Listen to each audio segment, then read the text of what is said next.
Isang mapagpalang sandali sa inyo mga kakwentuhan. Narito na naman ang inyong lingkod, handang magbahagi ng isang salaysay na susubok sa tibay ng ating mga puso. Samahan niyo akong muli sa isang paglalakbay na puno ng pag-ibig, pighati, at pag-asa. Sabi nila, ang puso ay may sariling isip. Paano kung ang taong inakala mong lunas sa lahat ng iyong kalungkutan ay siya palang magdadala ng pinakamalalim na sugat sa iyong pagkatao? At sa gitna ng matinding sakit, posible pa bang mahanap ang daan patungo sa pagpapatawad? Halina't pakinggan natin ang kwento ni Liwayway at Dante.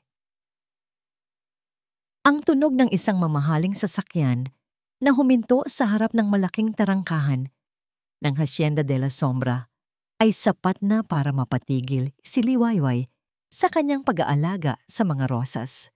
Agad siyang napayuko, halos magtago sa likod ng malalagong halaman. Hindi siya sanay sa mga bisita, lalo na sa mga bisitang hindi niya kilala. Ito ang buhay niya sa Hacienda de la Sombra, isang anino sa sarili niyang tahanan. Siya si Liwayway Salcedo, ang ampon ni Don Ricardo Valderrama, isa sa pinakamakapangyarihang tao sa Villa Esperanza. Ngunit ang titulo ay isang palamuti lamang. Sa loob ng mansyon, siya ay hangin, hindi nakikita, hindi naririnig. Ang hardin ng mga rosas, ang kanyang santuwaryo. Dito, malaya siyang maging siya. Ang bawat bulaklak na kanyang inaalagaan ay saksi sa kanyang mga pangarap at mga luhang palihim niyang pinapakawalan. Sumilip siya mula sa mga dahon. Isang matangkad at eleganteng lalaki ang bumaba mula sa sasakyan. Nakasuot ito ng itim na suit na tila hinulma sa kanyang katawan. May dala itong isang aura ng kapangyarihan at hiwaga na hindi pa niya nakikita kailanman. Nang mag-angat ito ng tingin at tumingin sa direksyon ng hardin, mabilis na nagtago si Liwayway, ang puso niya ay biglang kumabog ng malakas. Hindi niya alam kung bakit, ngunit sa sandaling iyon, naramdaman niyang may magbabago. Ang hapunan sa mansyon ng mga Valderrama ay palaging isang formal at malamig na kaganapan. Ngunit ngayong gabi, may kakaibang tensyon sa hangin. Ang bisita, na nagpakilalang si Dante Madrigal, ay nakaupo sa tapat ni Don Ricardo. Siya ay isang batang investor na may malaking interes sa mga negosyo ng Don. "You have a very sharp mind, Mr. Madrigal," sabi ni Don Ricardo, may paghanga sa kanyang boses. "Hindi ko inaasahan na isang bata pa ang makakapansin sa mga potensyal na yon." Ngumiti si Dante, isang nangiting hindi umabot sa kanyang mga mata. "I just know a good opportunity when I see one, Don Ricardo." Tahimik lang si Liwayway sa kanyang upuan. Pinagmamasdan ang lalaking kaharap ng kanyang ama-amahan. Hindi maikakaila ang kanyang angking kakisigan, ngunit mayroon ding kakaibang lamig sa kanyang mga mata. Isang uri ng kalungkutan na tila pamilyar sa kanya. Sa buong oras ng kanilang pag-uusap tungkol sa negosyo, ilang beses niyang nahuli ang mga mata ni Dante na sumusulyap sa kanya. Sa bawat sulyap, pakiramdam niya ay nakikita siya. Isang pakiramdam na matagal na niyang hindi naramdaman. "At ikaw naman, Hija," biglang baling ni Don Ricardo kay Liwayway na ikinagulat niya. "Ipakilala mo ang iyong sarili sa ating bisita." Napatayo si Liwayway, bahagyang nanginginig. "Liwayway Salcedo po. Ikinagagalak ko po kayong makilala, Mr. Madrigal." Tumayo rin si Dante at inilahad ang kanyang kamay. "Dante, just Dante." Ang kanyang boses ay malalim at banayad. "The pleasure is all mine, Liwayway." Sa ilalim ng mesa, nilaro ni Liwayway ang kwintas na suot niya. Isang locket na may larawan ng kanyang tunay na ina, ang tanging bagay na naiwan sa kanya bago siya ampunin. Ito ang kanyang anting-anting. Pagkatapos ng hapunan, habang naglalakad sila patungo sa salas para sa kape, hindi sinasadyang nabitiwan ni Liwayway ang kanyang kwintas. Kumalansing ito sa marmol na sahig. Mabilis siyang yumuko para kunin ito, ngunit naunahan siya ni Dante. Pinulot ni Dante ang locket at pinagmasdan ito sandali bago inabot kay Liwayway.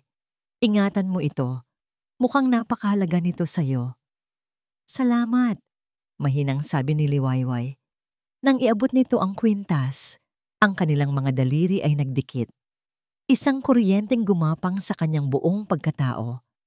Mabilis niyang binawi ang kanyang kamay. Ang kanyang muka ay nag-init. Nagtama ang kanilang mga mata. At sa pagkakataong yon, wala ang lamig na nakita niya kanina.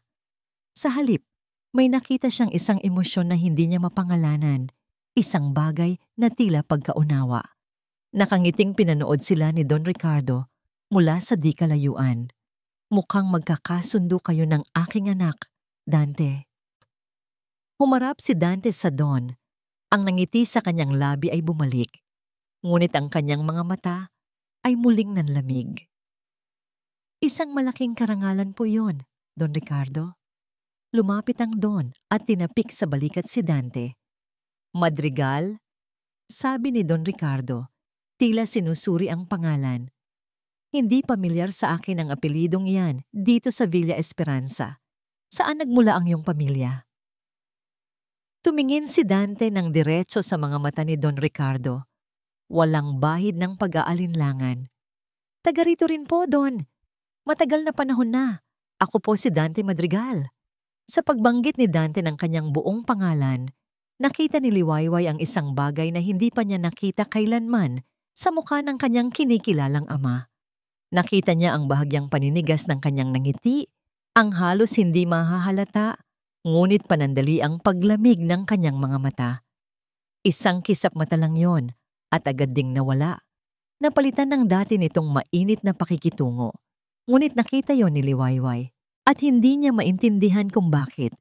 Ngunit isang kaba ang biglang gumapang sa kanyang dibdib. Ang bawat sulok ng Hacienda de la Sombra ay amoy kasinungalingan. Ito ang unang pumasok sa isip ni Dante Madrigal habang nakatayo siya sa balkonahe ng kanyang silid. Pinagmamasdan ang malawak na lupain na dapat sana ay sa kanyang pamilya. 15 taon. 15 taon niyang binuo ang galit sa kanyang dibdib. Hinasa ito hanggang sa maging isang matalim na punyal. Handa nang ibaon sa puso ng taong kumuha ng lahat mula sa kanya. Si Don Ricardo Valderrama. Ang plano ay simple. Kunin ang tiwala ni Ricardo. Akitin ang pinakamamahal niyang anak na si Liwayway.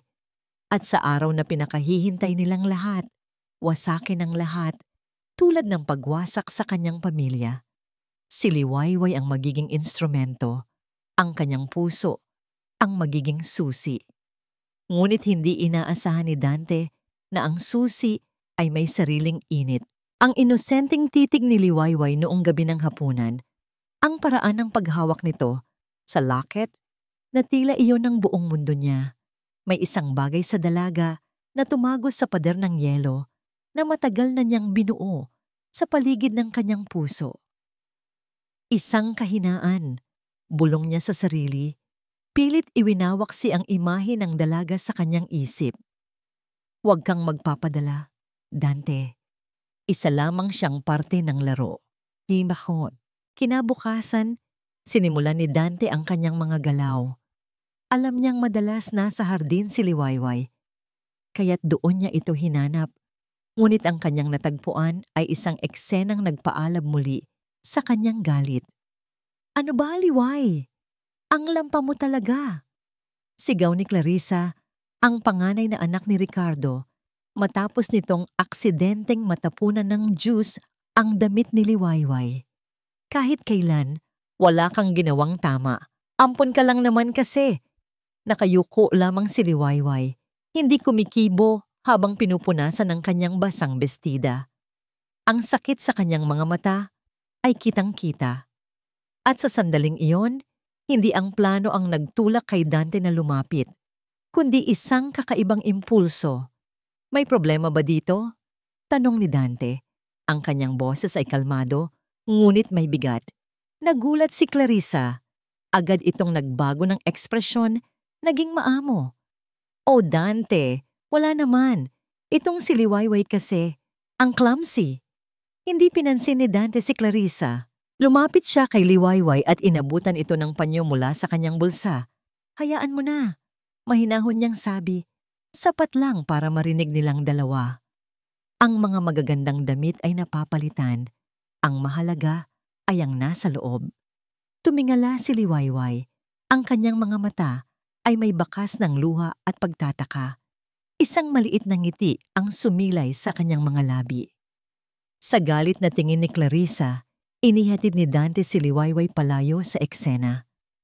Habang naglalakad sila, ang isip ni Dante ay nagtatalo. "Tama ang ginawa mo. Perpekto iyon sa plano," sabi ng isang bahagi ng kanyang utak. "Ngayon, isa ka ng bayani sa paningin niya." Ngunit ang isa pang bahagi ay naramdaman ang sinserong galit sa paraan ng pagtrato kay Liwayway. Nakita niya ang sarili sa dalaga, isang ulila, isang dayuhan sa sariling mundo. Sa mga sumunod na araw, lumikha si Dante ng mga pagkakataon para makasama si Liwayway. Mga palihim na pagkikita sa hardin, mga maikling pag-uusap na malayo sa mga mata ni Don Ricardo. At isang gabi, niyaya niya itong maglakad sa dalampasigan na malapit sa hasyenda. Sa ilalim ng kalmadong langit na puno ng bituin, sa unang pagkakataon, nakita ni Dante si Liwayway na tunay na masaya, malaya. "Alam mo, ngayon lang ulit ako nakalabas ng hasyenda ng ganito." Pag-amin ni Liwayway, ang kanyang boses ay sinasabayan ng tunog ng mga alon. "Pakiramdam ko, hawak ko ang sarili kong oras." "Lahat ng tao ay nararapat magkaroon ng kalayaan," sagot ni Dante. Ang kanyang mga mata ay nakatitig sa madilim na karagatan. "Ikaw?" mahinang tanong ni Liwayway. "Masaya ka ba, Dante? Malaya ka ba?" Isang mapait na ngiti ang gumuhit sa labi ni Dante. "Matagal nang ipinagkait sa akin ang kalayaan, Liwayway. May mga anino sa nakaraan ko na hanggang ngayon ay humahabol sa akin." "Anong ibig mong sabihin?" Humugot siya ng malalim na hininga. Nagpa siya na bigyan ito ng isang piraso ng lason na binalot sa katotohanan. "Ang pamilya ko, ang mundo ko, kinuha sila mula sa akin nung bata pa ako. Isang gabi, nawala na lang ang lahat."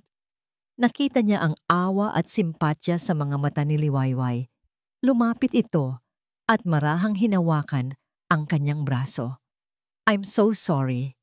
Sa pagdampi ng kamay nito, isang kakaibang init ang kanyang naramdaman. Isang init na tila kayang tunawin ang lamig ng kanyang paghihiganti. Gusto niyang bawiin ang kanyang braso, ngunit hindi niya magawa. Sa halip, hinayaan niya ang sarili na damhin ang pakiramdam na iyon, kahit saglit lang.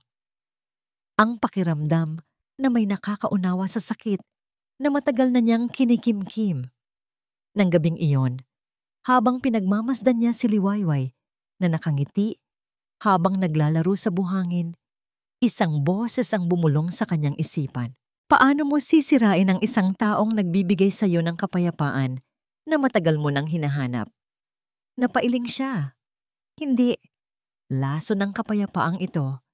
Isang matamis na lason na unti-unting pumapatay sa kanyang misyon."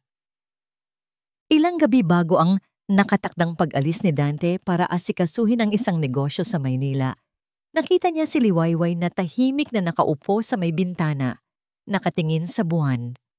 Ang liwanag nito ay nagbigay buhay sa kanyang maamong mukha. Para siyang isang anghel na malapit nang mahulog sa kanyang patibong. Bigla siyang nakaramdam ng matinding pagkasuklam, hindi para kay Liwayway, kundi para sa kanyang sarili. Ang mga mukha ng kanyang mga magulang ay biglang sumagi sa kanyang isipan. Tila nagtatanong, "Ito ba talaga ang paraan, anak? Anong ginagawa mo sa akin, Liwayway?" Halos pabulong niyang tanong sa kawalan. Napansin ni Liwayway ang kanyang presensya. Ngumiti ito. "Iniisip ko lang, ang swerte ko at nakilala kita." Lumapit ito sa kanya. May itatanong sana ako, kung okay lang. Ano yon? Ang pamilya mo, sabi ni Liwayway. Ang kanyang boses ay puno ng pag-iingat. Sabi mo kinuha sila sa'yo. Ano ang nangyari sa kanila? Ang init na naramdaman niya kanina ay biglang naglaho, napalitan ng isang pamilyar na lamig na bumalot sa kanyang buong pagkatao. Ang kanyang mga kamao ay kumuyom sa kanyang tagiliran. Ang kanyang misyon, ang kanyang puot, ay bumalik ng buong lakas. Tumingin siya kay Liwayway, ngunit ang kanyang mga mata ay tila tumatagos dito, nakatingin sa isang bagay sa malayo. Malamig at walang emosyon ang kanyang boses nang siya'y sumagot. Patay na sila. Pinatay sila. At ang kanyang mga mata na puno ng hindi masayod na galit ay dahan-dahang napako sa bintana ng opisina ni Don Ricardo Valderrama. Ang mga salitang binitiwan ni Dante ng gabing iyon, patay na sila, pinatay sila, ay umalingaw-ngaw sa isip ni Liwayway ng ilang araw. Ngunit imbis na matakot, isang damdamin ng malalim na pagkaunawa ang namayani sa kanyang puso. Iyon pala ang dahilan ng lamig sa kanyang mga mata, ang bigat na tila palagi niyang dinadala. Katulad niya, si Dante ay isang kaluluwang nasugatan ng nakaraan. Katulad niya, naghahanap ito ng liwanag sa gitna ng dilim. At sa pagkaunawang iyon, ang simpleng paghanga na nararamdaman niya para kay Dante ay namulaklak at naging isang wagas na pag-ibig. Nakita niya rito, hindi lang ang kanyang kasintahan, kundi ang kanyang kanlungan, ang kanyang pag-asa. Para kay Liwayway, si Dante ang naging sagot sa lahat ng kanyang mga dalangin. Siya ang naging dahilan para maniwala siyang karapat-dapat din siyang mahalin ng buo, isang bagay na hindi niya kailanman naramdaman mula sa pamilyang Valderrama. Isang gabi, ilang araw bago ang nakatakdang pagbabalik ni Dante sa Maynila, palihim siyang ipinatawag nito sa hardin ng mga rosas. Ang buwan ay bilog at maliwanag. Ang sinag nito ay nagbibigay ng pilak na kulay sa bawat talulot ng mga bulaklak. Liway. Simula ni Dante, ang kanyang boses ay may kakaibang bigat. Hinawakan nito ang kanyang dalawang kamay. Alam kong mabilis ang lahat. Alam kong halos hindi pa tayo magkakilala. Pero sa maikling panahon na nakasama kita, ipinaramdam mo sa akin ang isang bagay na matagal ko nang kinalimutan. Tumingin si Dante sa kanyang mga mata. At sa pagkakataong ito, nakita ni Liwayway ang isang vulnerableng panig nito. Gusto kong umalis sa lugar na ito. Gusto kong magsimula muli. At gusto kong ikaw ang kasama ko. Bago pa man makasagot si Liwayway, dahan-dahang lumuhod si Dante sa kanyang harapan. Mula sa kanyang bulsa, inilabas niya ang isang maliit na kahon. Nang buksan niya ito, isang singsing na may maliit, ngunit napakakinang na diamante ang tumambad sa kanya. Liwayway Salcedo, sabi ni Dante. Ang kanyang boses ay nanginginig ng bahagya. Hayaan mo akong alisin ka sa lahat ng sakit na nararamdaman mo rito. Hayaan mo akong bigyan ka ng buhay na nararapat sa'yo. Will you marry me? Ang mga luha ay kusa ng tumulo mula sa mga mata ni Liwayway. Hindi ito luha ng kalungkutan, kundi luha ng purong kaligayahan. Ito na yon. Ang sandaling pinapangarap lamang niya noon ay nangyayari na. Ang lalaking tinitibok ng kanyang puso ay nangangakong magiging kanyang tagapagligtas. Yes, halos pabulong niyang sagot. Yes, Dante, papakasalan kita. Isinuot ni Dante ang singsing sa kanyang daliri. Perpekto ang sukat. Nang tumayo ito, niyakap siya ni Liwayway ng mahigpit. Sa unang pagkakataon sa mahabang panahon, naramdaman niyang buo ang kanyang pagkatao. Hindi niya alam na ang singsing na simbolo ng kanyang kaligtasan ay isa palang singsing na gawa sa kasinungalingan. Kinabukasan, nanginginig ang mga tuhod na humarap sila ni Dante kay Don Ricardo. Inaasahan ni Liwayway ang galit ang pagtutol, ngunit isang malawak na ngiti ang sumalubong sa kanila. Magandang balita! Halos sigaw ni Don Ricardo matapos ipaalam ni Dante ang kanilang balak. Wala na akong ibang hihilingin pa, kundi ang kaligayahan ng aking anak. Niyakap ng Don si Liwayway, isang yakap na walang init. Binabati kita, anak. Pagkatapos ay bumaling ito kay Dante at tinapik ito sa balikat. Isang pamilya na tayo ngayon.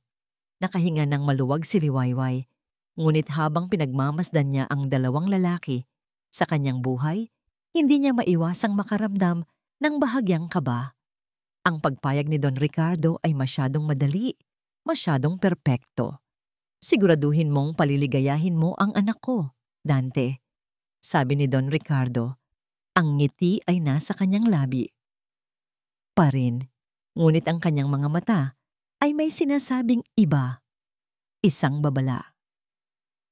Ngumiti lang si Dante. Makakaasa po kayo, Don Ricardo. Nang gabing iyon, tumawag si Liwayway sa kanyang matalik na kaibigan na si Asa. Si Asa lamang ang nakakaalam ng tunay niyang kalagayan sa hasyenda. Ano? Kasal agad? Gulat na reaksyon ni Asa sa kabilang linya. Liway, hindi ba parang ang bilis naman ng lahat? Halos isang buwan mo palang siyang kilala. Iba siya, Asa. Nararamdaman ko. Pagtatanggol ni Liwayway sa kanyang desisyon. Mahal niya ako at mahal ko siya. Pero ano ba talaga ang alam mo tungkol sa kanya, sa pamilya niya, sa nakaraan niya? Liway, mag-ingat ka. Baka nabubulag ka lang dahil gusto mong makaalis dyan. Nasaktan si Liwayway sa sinabi ng kaibigan, ngunit alam niyang nag-aalala lang ito.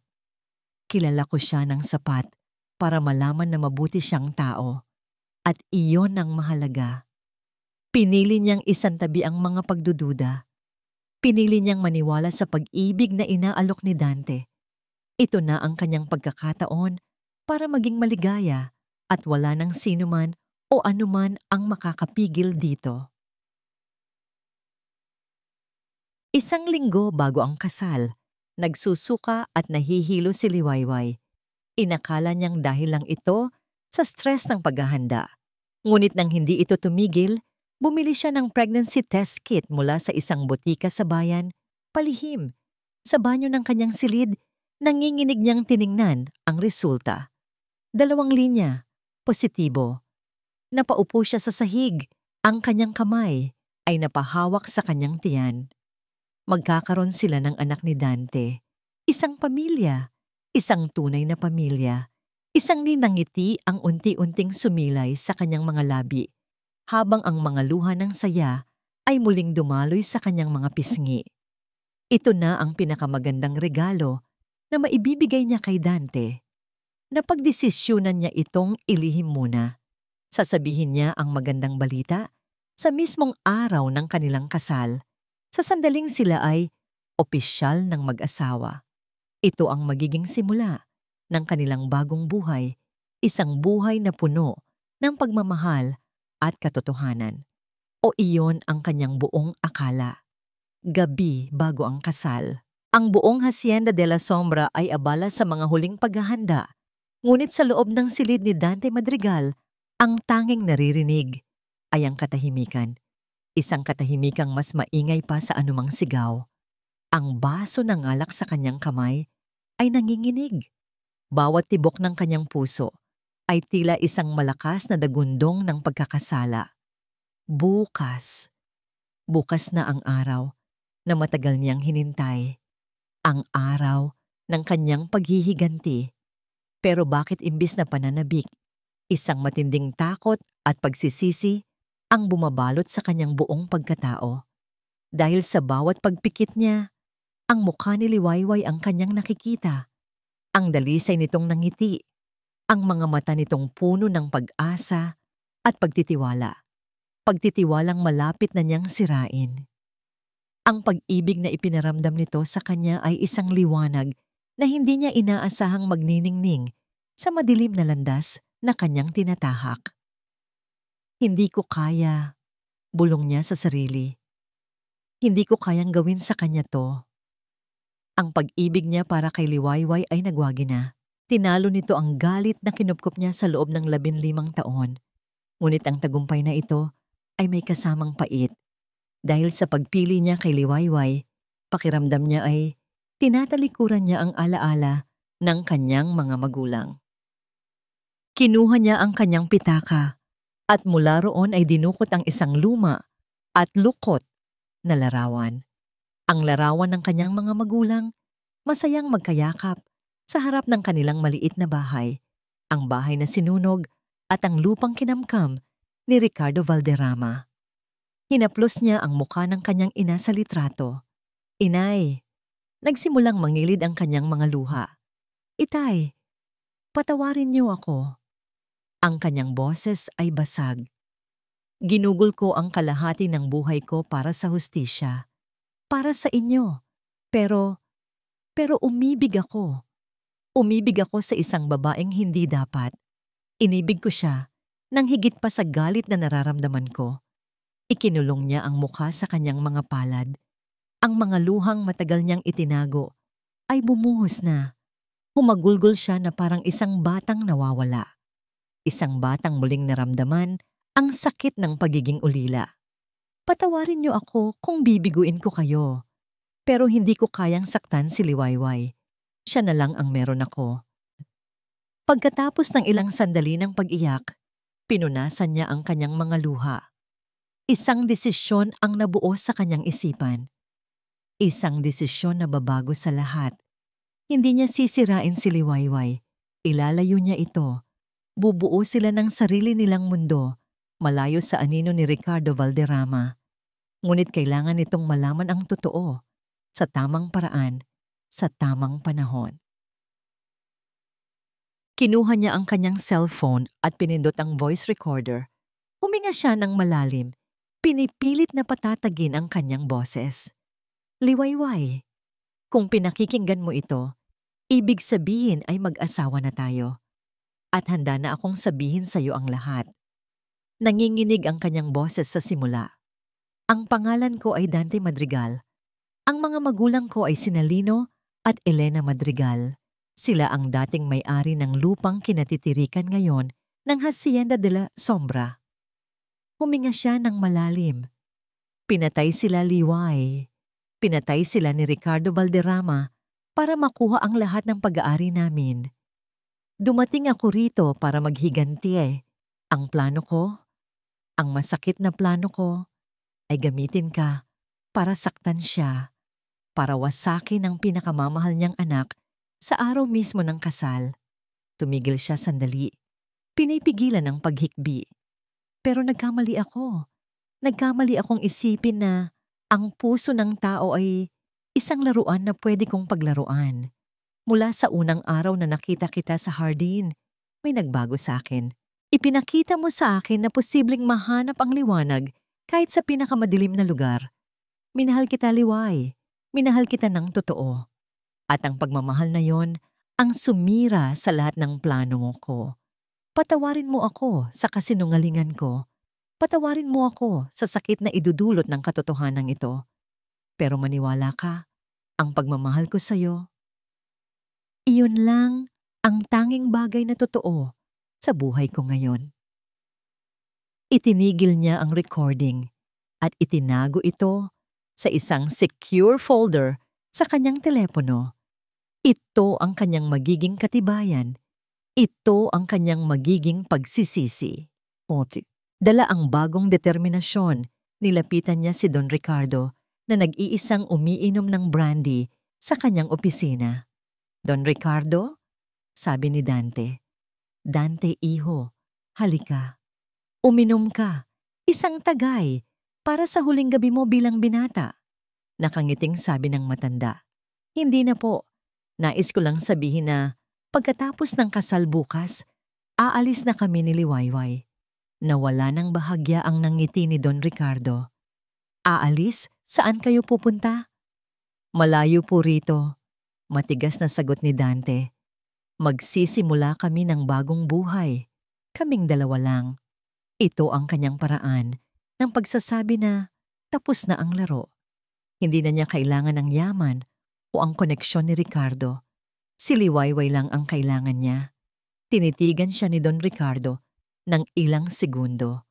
Pagkatapos, isang kakaibang ngiti ang muling sumilay sa labi nito. Isang nangiti na hindi umabot sa mga mata. Isang nangiti ng isang manlalaro ng aheadress na nakikita na ang huling galaw bago pa man ito mangyari. Isang nangiti ng tagumpay. Ganun ba? Kung yan ang magpapasaya sa aking anak, sino ako para tumutol? Ang kaligayahan niya ang pinakamahalaga sa lahat. May kung anong kaba ang naramdaman ni Dante sa ngiting iyon, ngunit isinantabi niya ito. Ang mahalaga ay naiparating niya ang kanyang mensahe. Bumalik siya sa kanyang silid at kinuha ang kanyang telepono. Nagtipa siya ng isang maikling mensahe para sa babaeng pakakasalan niya kinabukasan. Isang mensaheng naglalaman ng lahat ng takot at pag-asa na nararamdaman niya. Ano man ang mangyari bukas, tandaan mong mahal na mahal kita. Pinindot niya ang send, ang araw ng kasal. Para kay Liwayway, ito ang araw kung kailan ang lahat ng kulay abo sa kanyang buhay ay mapapalitan ng matingkad na liwanag. Ang araw na ito ay hindi lamang para sa kanya, kundi para sa kanila, para sa kanilang tatlo. Habang minamasdan niya ang kanyang refleksyon sa salamin, suot ang isang simpleng puting bestida. Ang kanyang kamay ay marahang humaplos sa kanyang tiyan. Isang lihim ng ngiti ang sumilay sa kanyang mga labi. Ito ang pinakamagandang sorpresa na ibibigay niya kay Dante sa kanilang pag-iisa mamayang gabi. Ang simula ng kanilang pamilya. Handa ka na ba, bestie? Tanong ni Asa, na siyang kanyang maid of honor. Kita sa mga mata nito ang saya para sa kaibigan, kahit may bahid pa rin ng pag-aalala. Tumango si Liwayway. Ang kanyang mga mata ay nagniningning. Higit pa sa handa. Nang tumugtog na ang musika sa loob ng simbahan at dahan-dahan siyang naglakad sa pasilyo na puno ng mga puting rosas, ang lahat ng tao ay tila naglaho.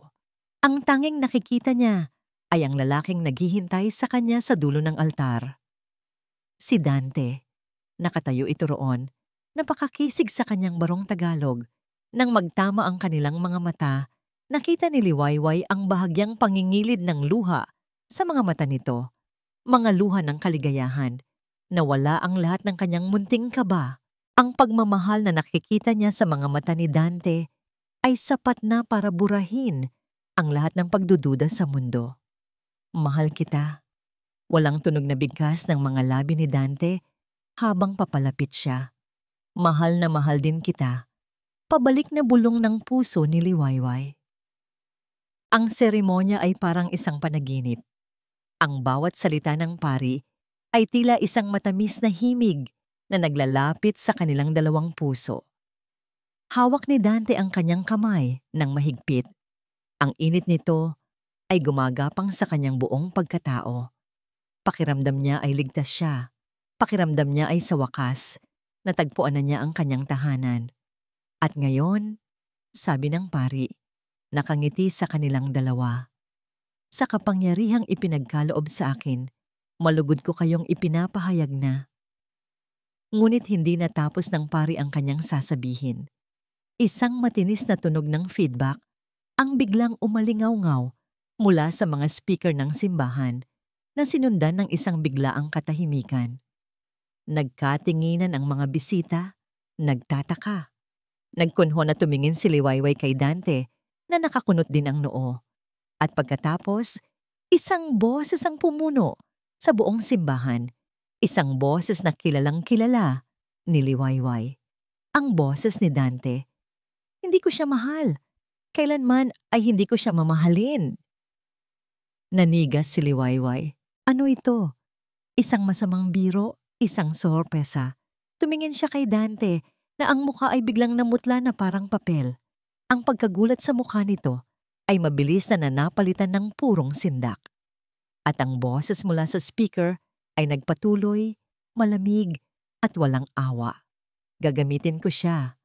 Paaabutin ko sa kasal para makuha niya ang lahat ng tiwala at pagmamahal na kaya niyang ibigay. At sa araw mismo ng kasal, sa harap ng lahat, sisirain ko siya. Wawasakin ko ang puso niya para maramdaman ni Valderrama ang sakit. Ang sakit ng mawalan ng isang taong pinakamamahal niya, tulad ng ginawa niya sa pamilya ko. Gumuho ang mundo ni Liwayway. Ang hangin ay tila naubos sa kanyang mga baga. Ang marangyang simbahan ay biglang naging isang madilim at malamig na kulungan. Ang bawat salita ay isang punyal na paulit-ulit na itinarak sa kanyang dibdib. Gagamitin ko siya. Sisirain ko siya. Tumingin siya kay Dante. Ang lalaking kaharap niya ay hindi na ang kanyang tagapagligtas. Ang mukha nito ay puno ng pagtanggi at desperasyon. Liway, Liway, hindi. Pakinggan mo ako. Ngunit ang tanging nakikita na lang ni Liwayway ay isang halimaw, isang estranghero. Ang mga bulungan ng mga bisita ay nagsimulang maging isang malakas na ugong. Ang kanyang paningin ay nanlabo dahil sa mga luhang nagbabadyang tumulo. Inilibot niya ang kanyang paningin, desperadong naghahanap ng anumang makakapitan. At ang kanyang mga mata ay napako sa isang tao sa unang hanay. Si Don Ricardo Valderrama. Hindi ito gulat, hindi ito galit. Nakaupo lang ito roon, tahimik, at sa mga labi nito ay may isang napakaliit, halos hindi mahahalata, na ngiti ng tagumpay. At sa sandaling iyon, naunawaan ni Liwayway ang lahat, ang buong buhay niya, ang pagmamahal na akala niya ay totoo. Lahat ay isang malaking kasinungalingan, isang laro. At siya ang talunan. Liway, maniwala ka sa akin. Patawarin mo ako. Pagmamakaawa ni Dante, hinawakan ang kanyang braso. Binawi niya ang kanyang kamay na para bang napaso. Ang pag-ibig na naramdaman niya kanina ay naging abo, napalitan ng isang sakit na hindi niya alam na posible palang maramdaman. At kasabay ng pagguho ng kanyang puso, isang matinding kirot ang biglang gumuhit sa kanyang sinapupunan. Isang kirot na napakatalim, napakatindi. Napahawak siya sa kanyang tiyan, ang kanyang mga mata ay nanlalaki sa takot. Hindi! Pabulong niyang sabi, ang anak natin, napayuko siya sa sakit. At nang muli siyang tumingin kay Dante, ang mukha nito ay puno na ng purong takot nang makita nito ang direksyon ng kanyang mga kamay. Bago pa man siya nito masalo, ang kanyang mga tuhod ay bumigay na. Bumagsak si Liwayway sa malamig na sahig ng simbahan. Ang kanyang puting bestida na sa gisag ng kanyang mga pangarap ay unti-unting nababahira ng dugo. Ang puting sahig ng ospital ay naging saksi sa pagguho ng mundo ni Dante Madrigal. Ang bawat tiktak ng orasan sa pader ay tila isang martilyong paulit-ulit na pumupukpok sa kanyang sentido. Isang paalala sa bawat segundong lumilipas na wala siyang magawa. Nakaupo siya sa isang malamig na upuan sa labas ng emergency room. Ang kanyang barong Tagalog ay may bahid na ng dugo ni Liwayway. Ang kanyang mga kamay ay magkayakap, nanginginig habang paulit. Ulit niyang idinadasal na sana'y maging ligtas ito, ang plano, ang paghihiganti, ang galit. Lahat ng yon ay naglaho, napalitan ng isang uri ng takot na mas matindi pa sa kamatayan. Ang takot na mawala si Liwayway. Ilang oras ang lumipas na parang isang walang hanggang bangungot. Sa wakas, isang doktor ang lumabas mula sa mga pintong bakal. Agad na napatayo si Dante. Dok, kumusta po si Liwayway? Ang asawa ko, ang mukha ng doktor ay puno ng pagod at awa. Mr. Madrigal, naging matagumpay po ang operasyon. Ligtas na ang pasyente. Nasa recovery room na po siya at nagpapahinga. Isang malaking bigat ang tila nabunot sa dibdib ni Dante. Napahawak siya sa pader para suportahan ang sarili. Salamat po. Salamat sa Diyos. Ngunit ang doktor ay hindi pa tapos. Huminga ito ng malalim. Subalit, I'm very sorry to inform you. Naligtas po natin ang ina. Pero, ang bata po ay hindi na kinaya. Ang bata. Ang salitang yon ay tumama kay Dante na parang isang kidlat. Ang bata? Napatitig siya sa doktor, hindi makapaniwala. Anong bata? Your wife was almost 2 months pregnant, sir. Hindi niya po ba nabanggit sa inyo? Gumuho ang sahig na tinatapakan ni Dante. Buntis si Liwayway. Magkakaroon sila ng anak. At ngayon, wala na. Dahil sa kanya. Dahil sa kasuklam-suklam niyang plano, pinatay niya ang sarili niyang anak. Napaluhod si Dante sa sahig. Ang kanyang lalamunan ay tila sinasakal.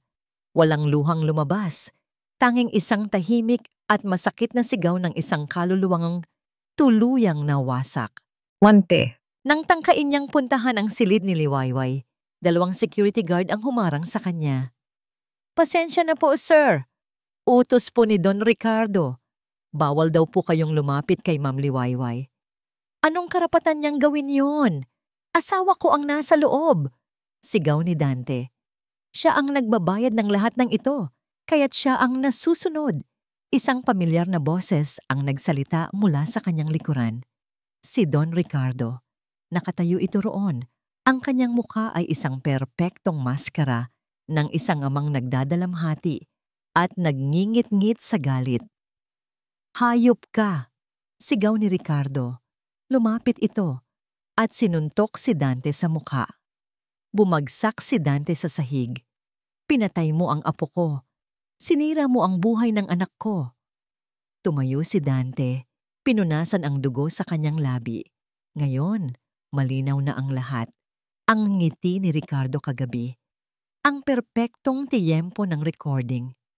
Plano niyo to. Sigaw niya pabalik. Ang kanyang boses ay puno ng pait. Alam niyo ang lahat mula pa sa simula. Kayo ang may pakana nito. Wala akong alam sa mga pinagsasabi mo. Ganti ni Ricardo. Ang tanging alam ko ay sinaktan mo ang anak ko at dinungisan ang pangalan ng aming pamilya. At sisiguraduhin kong hindi ka na kailanman makakalapit pa sa kanya. Dumating ang iba pang mga gwardiya at pilit na inilayo si Dante. Habang kinakaladkad siya palayo, ang tanging nakikita niya ay ang mapanuyang tingin ni Don Ricardo. Isang tingin ng isang haring nagtagumpay sa kanyang laro. Kinagabihan, matapos magamot ang kanyang mga sugat, bumalik si Dante sa ospital. Nilinlang niya ang mga gwardiya at nagawang makalusot papasok. Kailangan niyang makita si Liwayway. Kailangan niyang magpaliwanag. Iparirinig niya ang tunay na recording. Magmamakaawa siya. Luluhod siya. Gagawin niya ang lahat. Ngunit pagdating niya sa silid na kinaroroonan ni Liwayway, isang malamig na takot ang gumapang sa kanya. Ang silid ay walang tao. Ang kama ay maayos na. Ang kumot ay nakatupi. Walang bakas na may taong nagpahinga roon. Lumapit siya sa kama. Nanginginig.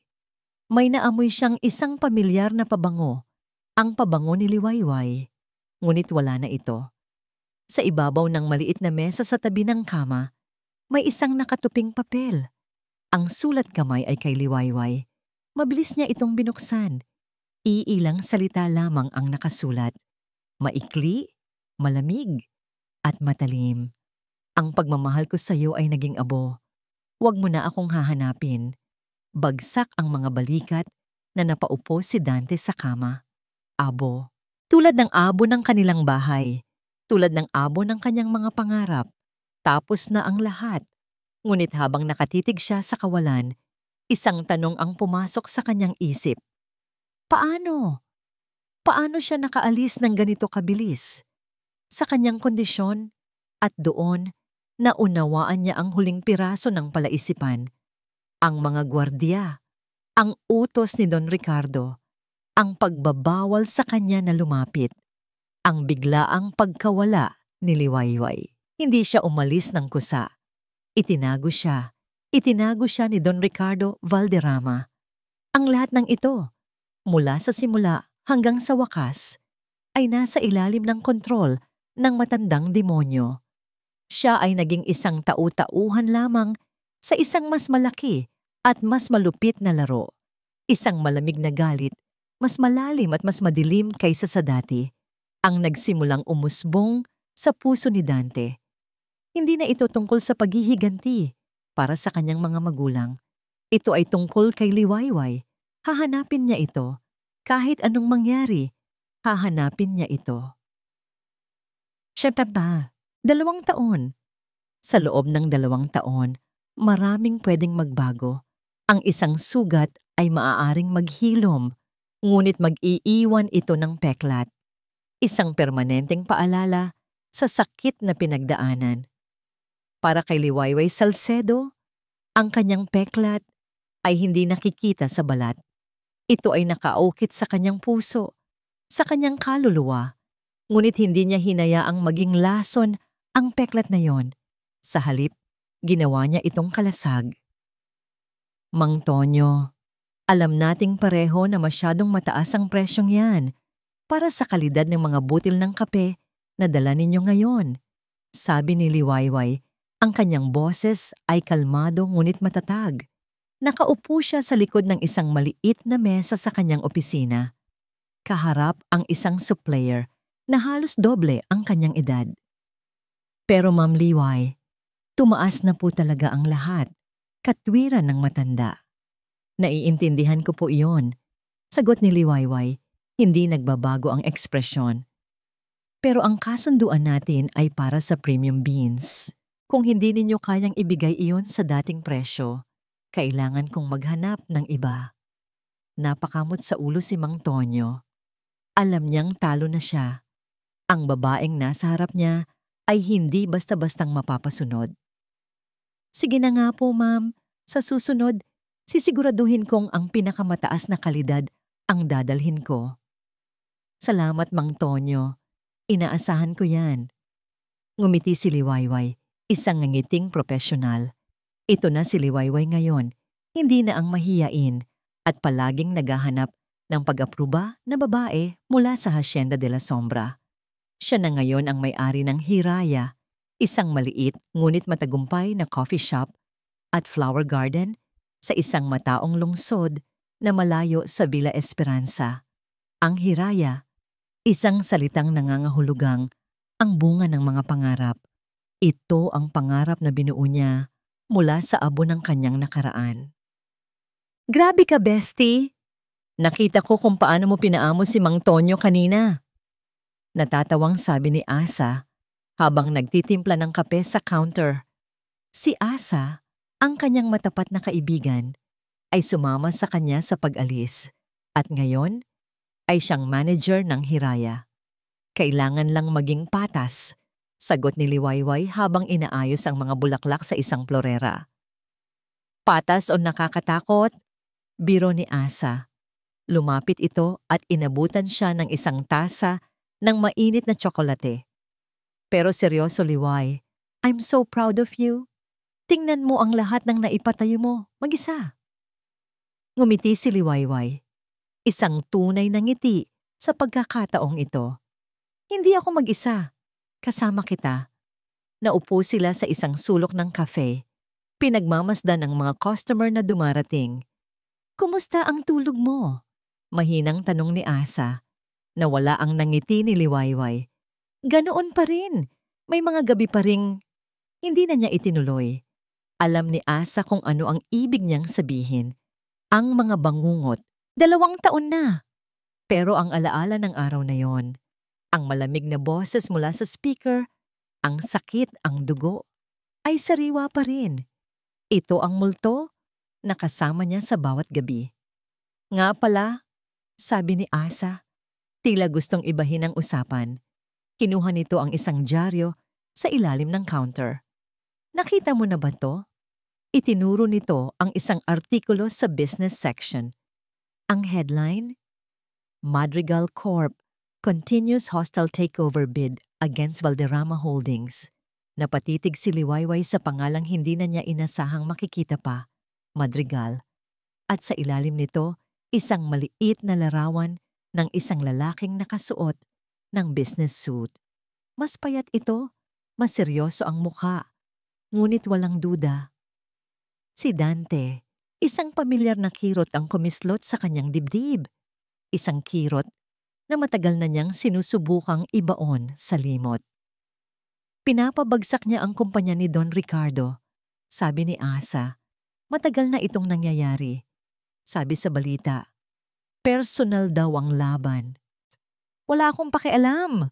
Mabilis na sagot ni Liwayway. Ibinalik ang dyaryo kay Asa. Ngunit ang kanyang mga kamay ay bahagyang nanginginig. Kinagabihan, matapos magsara ang hiraya, hindi mapakali si Liwayway. Ang artikulong yon ay nagbukas muli sa sugat na akala niya'y naghihilom na. Binuksan niya ang kanyang laptop, pero hindi na tungkol kay Dante ang kanyang hinanap. Sa halip, sinimulan niyang muling buksan ang mga file na matagal na niyang tinitipon. Mga ulat sa pananalapi, mga artikulo ng balita, mga listahan ng mga subsidiary ng Valderrama Holdings. Matagal na niyang napapansin ang mga kahina-hinalang transaksyon, mga proyektong biglang nawawalan ng pondo. Noon, ang pag-alam sa katotohanan ay para sa kanyang sariling kapayapaan.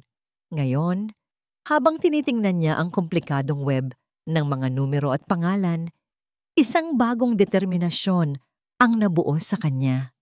Hindi na siya tatakbo. Hindi na siya magtatago. Kung may kasalanan si Don Ricardo sa batas, kung may mga taong naagrabyado tulad ng pamilya ni Dante, tulad niya, kailangan nitong managot. Isang malakas na kulog ang gumising sa kanya mula sa malalim na pag-iisip. Nagsimula nang bumuhos ang malakas na ulan sa labas. Oras na para umuwi. Habang isinasara niya ang mga ilaw at kinakandado ang pinto ng opisina, narinig niya ang tunog ng maliit na kampana sa pinto ng cafe. Kumunot ang kanyang noo. Sarado na sila. Sumilip siya mula sa kanyang opisina. Sa salaming pinto na binabasa ng ulan, isang anino ng isang matangkad na lalaki ang nakatayo. Dahan-dahan niyang binuksan ang pinto ng opisina at lumabas. Pasensya na po. Sarado na kami. Dahan-dahang humarap ang lalaki. Ang ilaw mula sa poste sa labas ay nagbigay liwanag sa mukha nito. Natigilan si Liwayway. Ang kanyang paghinga ay tila naputol. Ang tasang hawak niya ay nahulog mula sa kanyang kamay at nabasag sa sahig. Ang lalaki ay mas payat. May mga bakas ng pagod at puyat sa ilalim ng kanyang mga mata. Ang dating kumpiyansa at kapangyarihan ay napalitan ng isang aura ng kalungkutan at pagsisisi. Ngunit iyon pa rin ang mukhang nagdulot sa kanya ng pinakamatamis na saya at pinakamasakit na pighati, si Dante. Nakatayo ito roon, basang-basa ng ulan, nakatitig sa kanya na para bang nakakita ito ng multo. Pagkatapos ng 2 taon ng paghahanap, sa wakas. Liway, sabi nito. Ang kanyang boses ay garalgal at puno ng sakit. Isang salita lang, ngunit naglalaman ito ng lahat ng bigat at pait ng 2 taon na lumipas. Sa loob ng 2 taon, libu-libong beses na inensayo ni Dante sa kanyang isipan ang sandaling ito. Ang mga salitang sasabihin niya, ang mga paliwanag na gagawin niya, ang pagmamakaawang iaalay niya. Ngunit ngayong kaharap na niya si Liwayway, ang lahat ng yun ay naglaho. Ang tanging nakikita niya ay ang mga mata nito. Ang mga matang dati puno ng pagmamahal at pagtitiwala ay isa na ngayong basag na salamin. Matalim, malamig, at nagpapakita ng isang refleksyon ng sakit na siya mismo ang may likha. Anong ginagawa mo rito? Tanong ni Liwayway. Ang kanyang boses ay kasing lamig ng bumubuhos na ulan sa labas. Walang bakas ng gulat. Tanging isang nagyayelong puot. Liway, magpaliwanag ako. Simula ni Dante, dahan-dahang humakbang palapit. Huwag kang lalapit, sigaw ni Liwayway. At sa isang mabilis na kilos, kinuha nito ang isang baso ng tubig sa lamesa at ibinuhos sa mukha ni Dante. Ang malamig na tubig ay tumulo sa kanyang mukha at damit. Ngunit mas malamig pa roon ang kirot na naramdaman niya sa kanyang dibdib. Inaasahan niya ang galit, ang sigaw, ang sampal. Ngunit hindi ang ganitong klaseng pagkasuklam. "Umalis ka," sabi ni Liwayway. Ang kanyang mga kamao ay nakakuyom. "Wala ka nang babalikan dito. Ang Liwayway na kilala mo, matagal nang namatay. Pinatay mo siya noong araw na yon." Hindi gumalaw si Dante. Pinunasan niya ang kanyang mukha gamit ang likod ng kanyang palad. "Tama ka," mahinahon niyang sabi. Ang kanyang boses ay puno ng pait. "Pinatay ko siya. At sa loob ng 2 taon, araw-araw, pinapatay ko rin ang sarili ko sa pagsisisi." Tinalikuran siya ni Liwayway. "Wala akong pakialam sa pagsisisi mo. Umalis ka na." "Hindi ako aalis hanggat hindi mo ako pinakikinggan." Pagmamatigas ni Dante. "Oo, nagpunta ako sa Villa Esperanza para maghiganti. Pero ang giyera na nilalabanan ko ngayon, Liway, hindi na ito para sa paghihiganti. Para ito sa pagkuha ng hustisya. Para ito sa lahat ng sinira ni Ricardo Valderrama." Huminga siya ng malalim. Ito na ang sandali. Inilapag niya sa counter ang isang manipis na folder na kanina pa niya hawak. "Alam kong wala kang pakialam sa akin," sabi niya. "Pero alam kong may pakialam ka sa Hiraya. Sa pangarap na binuo mo." Dahan-dahang lumingon si Liwayway. Ang kanyang mga mata ay napako sa folder. "Sa tingin mo ba, aksidente lang ang biglaang pagtaas ng upa sa pwestong ito 3 buwan na ang nakalipas?" Tanong ni Dante. "O ang sunod-sunod na random health inspection na halos magpasara sa'yo?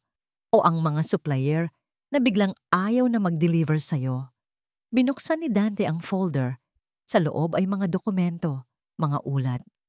Pinapagalaw ni Ricardo ang lahat para sirain ka ng dahan-dahan, Liway. Para iparamdam sa'yo na kahit gaano kakalayo, abot ka pa rin ng kamay niya na sa huli, babalik at babalik ka pa rin sa kanya, talunan. Nanginginig na lumapit si Liwayway sa counter. Tiningnan niya ang mga papel. Mga ulat ng biglaang pagtaas ng upa. Mga kopya ng mga pekeng health violation complaint na walang basihan. At ang huling papel, isang dokumento ng isang investment. Sino itong anonymous investor na biglang pumasok para saluhin ang lahat ng gastusin at bayaran ng mga abogado? Tanong niya. Ang kanyang boses ay halos hindi marinig. Hindi sumagot si Dante. Tinitigan lang niya ito. At sa mga mata niya nahanap ni Liwayway ang sagot. Napaatras si Liwayway na pahawak sa mesa. Ang pader na binuo niya sa paligid ng kanyang puso ay nagsimulang magkaroon ng mga lamat. "Bakit? Bakit mo ginagawa to?" "Dahil may utang ako sa'yo," sagot ni Dante. Ang kanyang boses ay puno ng sakit. "Isang buhay. Ang buhay ng anak natin. Alam kong hindi ko na maibabalik iyon. Pero habang nabubuhay ako, Liway, hinding-hindi ko hahayaang may manakit sa'yo ulit. Kahit pa ang ibig sabihin ninyon ay protektahan ka mula sa malayo. Kahit pa ang ibig sabihin niyon ay kamuhian mo ako habang buhay." Sa unang pagkakataon sa loob ng 2 taon, naguluhan si Liwayway. Ang lalaking nasa harap niya ay hindi ang halimaw sa kanyang mga bangungot. Ito ay isang taong nasasaktan, isang taong nagsisisi, at isang taong tahimik na nagsilbing kanyang anghel na tagabantay. Naunawaan nilang pareho sa sandaling iyon. Magkaiba man ang kanilang mga dahilan, iisa lang ang kanilang kalaban. Ang katahimikan sa pagitan nilang dalawa ay binasag ng muling pagtunog ng kampana sa pinto ng kafe. Isang tunog na mas malakas, mas may awtoridad. Pareho silang napalingon. Sa may pinto, nakatayo ang isang figura na pareho nilang kinasusuklaman. May hawak itong itim na payong, nakangiti na para bang isa siyang matandang kaibigan na bumibisita. Si Don Ricardo Valderrama. Mukhang may reunion na nagaganap dito, sabi ni Ricardo. Ang kanyang boses ay kalmado, ngunit puno ng lason. Ipinasok niya ang kanyang mga kamay sa bulsa at dahan-dahang naglakad palapit. Ang kanyang mga mata ay nagpapalipat-lipat kina Dante at Liwayway. Agad na humakbang si Dante. Itinago si Liwayway sa kanyang likuran. Isang kilos na puno ng proteksyon. Ngumisi si Don Ricardo. Tumingin ito ng diretso kay Liwayway. Nilagpasan ang tingin ni Dante na para bang hangin lang ito. Tapos na ang laro, Liwayway. Pagod na ako, kaya bibigyan kita ng isang simpleng pagpipilian. Itinuon nito ang kanyang malamig na mga mata kay Dante, pagkatapos ay ibinalik kay Liwayway. Bumalik ka sa akin at iiwan ko siya sa kapayapaan. Ang alok ni Don Ricardo ay lumutang sa hangin na parang lason, isang pangakong kapayapaan na may kapalit na kaluluwa. Mula sa likuran ni Dante, nakita ni Liwayway ang pag-igting ng mga balikat nito, ang pagkuyom ng mga kamao. Handa itong pumatay at mamatay para sa kanya. At sa sandaling iyon, isang malinaw na katotohanan ang tumama sa kanya.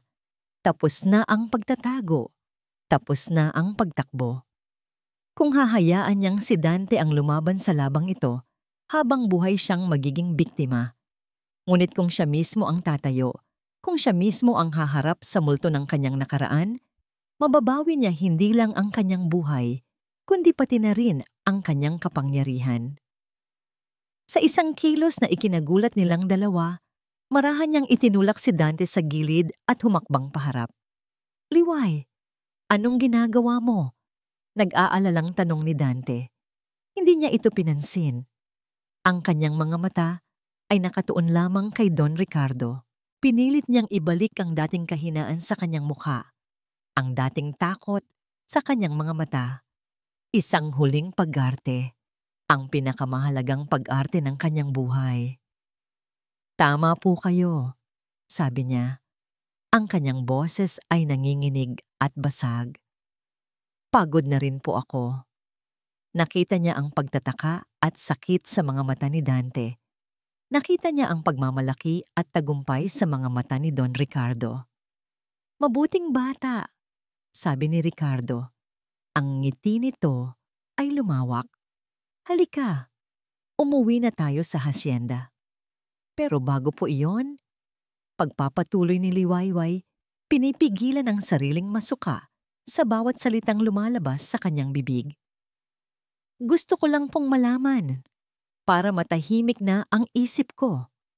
Tumingin siya ng diretso sa mga mata ng demonyong sumira sa kanyang buhay. Bakit niyo po ito ginawa sa akin? Bakit po sa akin? Banpongwe, isang malakas na tawa ang kumawala mula kay Don Ricardo. Isang tawang puno ng paghamak. Bakit? Ulit nito na para bang yun ang pinakakatawa-tawang tanong na narinig niya. Dahil kaya ko. Dahil ang mga taong tulad ninyo, ang mga madrigal, ang mga salsedo, ay mga langgam lamang sa aking daan. Nagsimula itong maglakad-lakad sa loob ng cafe. Tila isang hari na sinusuri ang kanyang nasasakupan. Ang mga magulang ng lalaking iyan, sabi nito, tinuro si Dante nang hindi man lang ito tinitingnan. Masyadong matigas ang ulo. Ayaw ibenta ang lupa, kaya't kinuha ko sa paraang mas madali.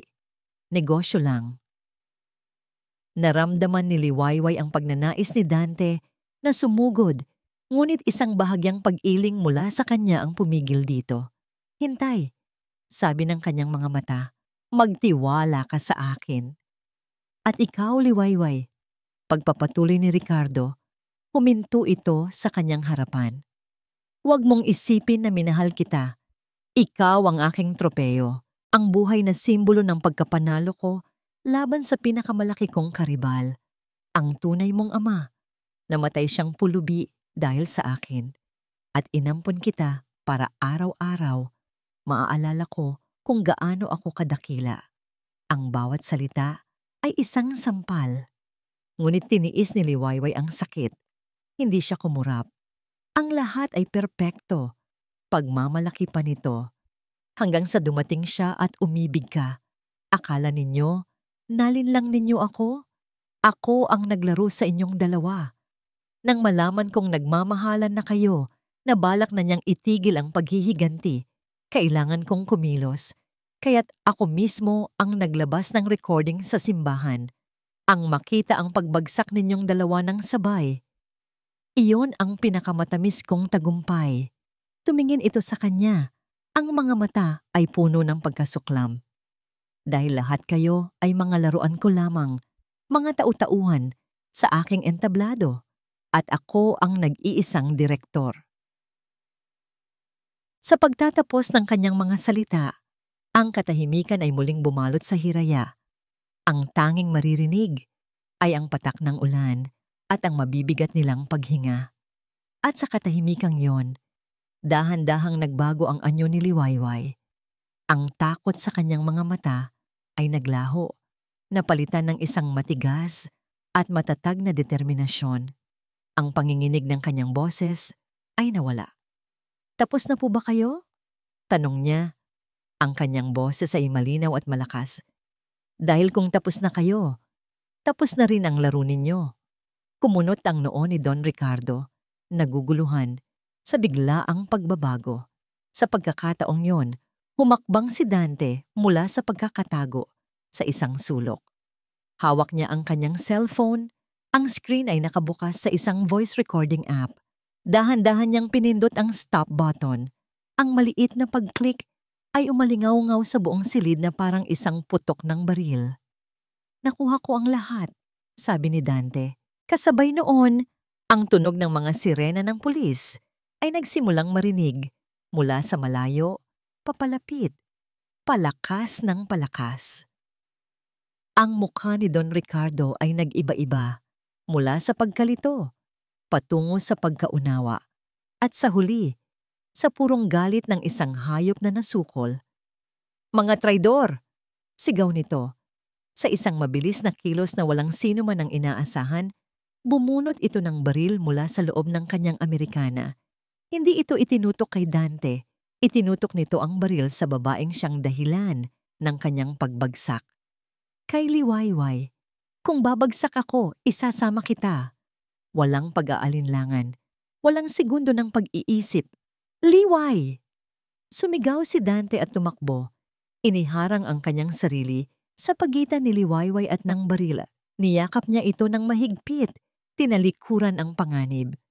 Naramdaman ni Liwayway ang pagtibok ng puso ni Dante sa kanyang likuran, ang init ng hininga nito sa kanyang leeg. Isang nakakabinging putok ng baril ang pumuno sa gabi. Ang tunog ng putok ng baril ay umalingaw-ngaw sa loob ng hiraya, sinundan ng isang nakabibinging katahimikan. Para kay Liwayway, ang isang segundong yon ay tila isang walang hanggan. Ang bigat ng katawan ni Dante ay bumagsak sa kanya. Ang init ng dugo nito ay unti-unting tumatagos sa kanyang damit. Dante! Sigaw niya. Ang kanyang boses ay basag sa purong takot. Kasunod ng kanyang sigaw, ang mga pulis ay mabilis na pumasok. Sinunggaban ang tulala at nabiglang si Don Ricardo na nabitiwan na ang baril. Ang gulo ay nagsimula sa paligid nila, mga sigawan, mga radyo ng pulis, ang tunog ng mga yabag. Ngunit para kay Liwayway, ang buong mundo ay naglaho. Ang tanging naririnig niya ay ang mahinang pag-ungol ni Dante. Ang tanging nakikita niya ay ang lalaking handang ibuwis ang buhay para sa kanya. Dante, huwag mo akong iiwan. Humahagulgol niyang sabi, habang marahan silang bumabagsak sa sahig, yakap-yakap pa rin siya nito. Parang awa mo na, lumaban ka. Ang mga puting pader ng ospital, ang pamilyar na amoy ng antiseptiko, ang mahabang paghihintay. Ngunit sa pagkakataong ito, ang lahat ay naiba. Nakaupo si Liwayway sa labas ng operating room. Ang kanyang mga kamay ay magkapatong sa kanyang kandungan. Tahimik na nagdarasal. Sa tabi niya ay si Asa, na hindi siya iniwan kahit sandali. Ito ang eksenang pinagdaanan ni Dante 2 taon na ang nakalipas. Ngayon, siya naman ang nasa labas, naghihintay, natatakot. Ngunit ang takot niya ngayon ay hindi na dulot ng pagkakanulo, kundi ng posibilidad na mawala ang taong mahal pa rin pala niya. Nang lumabas ang doktor, pareho silang napatayo ni Asa. "Dok, kumusta pa siya?" Ngumiti ang doktor. Sinuwerte ang pasyente. Dumaan lang sa kanyang tagiliran ang bala at walang tinamaang vital organ. Kailangan niya ng masusing pag-aalaga at mahabang pahinga. Pero makakaligtas siya. Malakas ang pangangatawan niya. Isang malalim na hininga ng ginhawa ang pinakawalan ni Liwayway. Isang hiningang tila 2 taon niyang ipinagkait sa sarili. Napahawak siya sa balikat ni Asa at doon umiyak. Hindi na ng sakit, kundi ng pasasalamat. Kinabukasan, binantayan ni Liwayway si Dante sa silid nito. Mahimbing itong natutulog, epekto ng gamot.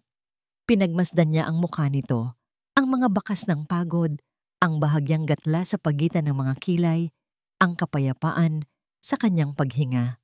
Hinawakan niya ang kamay nito, ang parehong kamay na humawak sa kanya noong gabing bumuhos ang ulan sa Hiraya. Ang init ng balat nito ay totoo. Ang presensya nito ay totoo. Maya-maya, dahan-dahang iminulat ni Dante ang kanyang mga mata. Nang makita siya nito, isang maliit na ngiti ang sumilay sa mga labi nito. "Buhay ka," bulong ni Liwayway. Ang kanyang mga luha ay muling tumulo. "Siyempre," mahinang sagot ni Dante. May utang pa ako sa'yo." Sinubukan nitong abutin ang kanyang cellphone sa side table. Inalalayan siya ni Liwayway. Ibinigay nito sa kanya ang telepono. Pakinggan mo yung recording. Yung folder na patawad." Hirap nitong sabi. Iyon ang totoong katotohanan. Pagkatapos noon ay muli itong nakatulog dahil sa pagod. Nagpunta si Liwayway sa maliit na kapilya ng ospital. Umupo siya sa isang bangko sa harap. Mag-isa. Nanginginig ang kanyang mga kamay habang isinasaksak niya ang earphones sa kanyang tainga at hinahanap ang sinasabi ni Dante. Pinindot niya ang play. Ang narinig niya ay hindi ang malamig at kalkuladong boses mula sa simbahan. Ang narinig niya ay ang basag na boses ng isang lalaking umiiyak, humihingi ng tawad sa kanyang mga magulang, isang lalaking nagmamahal, isang lalaking nagsisisi. "Minahal kita, Liway. Minahal kita ng totoo." At ang pagmamahal na yon ang sumira sa lahat ng plano ko. "Patawarin mo ako sa kasinungalingan ko. Pero maniwala ka, ang pagmamahal ko sa'yo, iyon lang ang tanging bagay na totoo sa buhay ko ngayon." Sa bawat salita, isang piraso ng pader na yelo sa kanyang puso ang natutunaw. Sa bawat hikbi na naririnig niya sa recording, isang patak ng lason ng galit ang nawawala sa kanyang sistema. Nang matapos ang recording, napahagulgol si Liwayway. Ngunit hindi ito ang hagulgol ng pighati na naranasan niya sa simbahan. Ito ay ang hagulgol ng isang taong sa wakas ay nakalaya. Ang pagpapatawad ay hindi para sa taong nakasakit sa'yo. Ito ay para sa sarili mo. At sa sandaling iyon, sa tahimik na kapilya, pinatawad ni Liwayway si Dante. At higit sa lahat, pinatawad niya ang kanyang sarili sa pagbitbit ng galit sa loob ng napakatagal na panahon. Nhạc nền chuyển sang một giai điệu tươi sáng, thanh bình và đầy hy vọng. Tiếng piano và guitar acoustic hòa quyện, gợi cảm giác về một buổi sáng trong lành. Makalipas ang ilang buwan, isang magandang umaga sa Hiraya.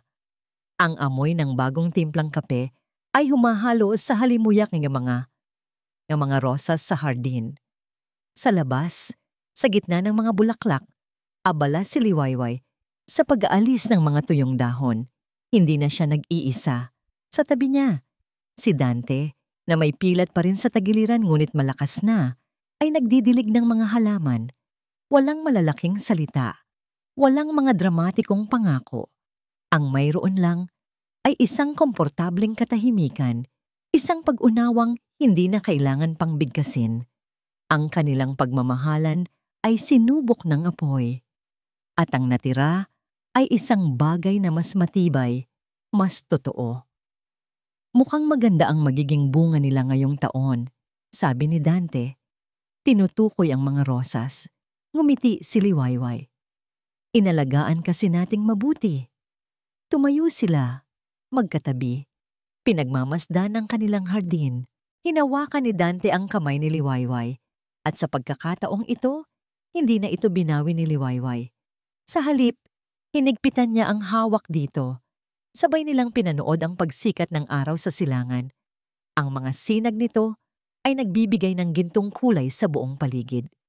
Isang bagong Liwayway, isang bagong simula, ang kanilang hiraya.